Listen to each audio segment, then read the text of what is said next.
Hi friends, welcome to our YouTube channel. అందరు ఎలా ఉన్నారు?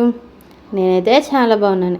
ఈరోజు మన వీడియో చేసేటప్పటికి మన విజయవాడలో ఉన్న మరికొన్ని వినాయకుడి విగ్రహాలు, అలాగే పందిర్లు అవన్నీ చూసేద్దామండి. నేను ఒక్కదాన్ని చూసేస్తే ఎట్లా? నాతో పాటు మీరు కూడా చూడాలి కదా. పుణ్యమంతా నాకేనా, మీకు కూడా కావాలి కదా. అందుకని మాతో పాటు మీరు కూడా మన బుజ్జి వినాయకులందరినీ మీకు కూడా చూపిద్దామని మీ అందరి కోసం ఈ వీడియో అండి. చూసేద్దాం పదండి వీడియో అనేది. ఈ వీడియో వచ్చేటప్పటికి మా ఇంటికి సరౌండింగ్స్లో ఉన్న మరికొన్ని వినాయకులు అనమాట. ఈ సంవత్సరం వినాయకుడి పందిర్లు అయితే చాలా అంటే చాలా బాగా, చాలా పద్ధతిగా, అంటే పద్ధతి అంటే వేరే అనుకోమాకండి, చాలా బాగున్నాయి అని కూడా అనమాటను.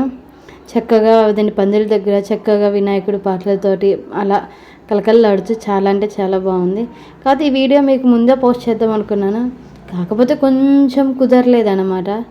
వేరే పని అలా ఉండేటప్పటికి, అలాగే ఒక్కొక్క పందిరి దగ్గరకు వచ్చేటప్పటికండి డెకరేషన్ కావచ్చు, లైటింగ్స్ కావచ్చు, భలే ఉన్నది.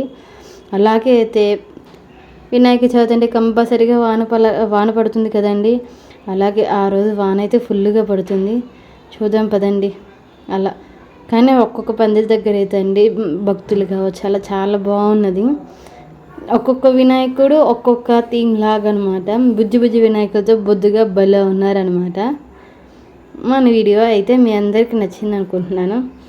ఇలాంటి వీడియోస్ మరికొన్ని ఇన్ఫర్మేషన్తో మీ ముందుకు వస్తానండి.